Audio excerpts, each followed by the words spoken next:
C'est une génération où on leur a appris à s'aimer, on leur a appris à être indulgents envers eux-mêmes, on leur a appris à s'écouter. Ah mon frère, t'as vu quand moi j'étais petit là? Tu pouvais pas dire j'ai mal quelque part, tu pouvais pas dire j'ai mal au cœur, tu pouvais pas pleurer devant tes amis, tu pouvais rien faire. Aujourd'hui, c'est un peu difficile aussi, mais aujourd'hui, la société t'écoute. Tu vois, c'est-à-dire que tu veux dire je change mon orientation sexuelle, on va te tolérer, on va t'écouter, on va te soutenir.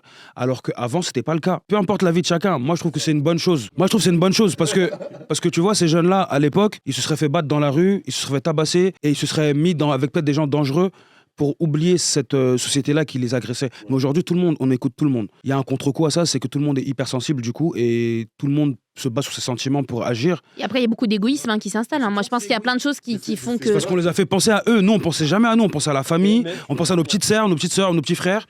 Eux, ils ont le droit de penser à eux. Et c'est vrai qu'à l'époque, même, t'avais honte de certaines choses. Et tu te dis, si j'en parle, qu'est-ce qu'on va penser de moi, etc. C'est vrai que cette génération, c'est vrai qu'elle est beaucoup plus à l'écoute et les gens le comprennent les mieux. trucs de geeks. Maintenant, les geeks, c'est grave à la mode et tout. Alors On a toujours été à la mode, mon gars. C'est ça, il faut savoir aussi.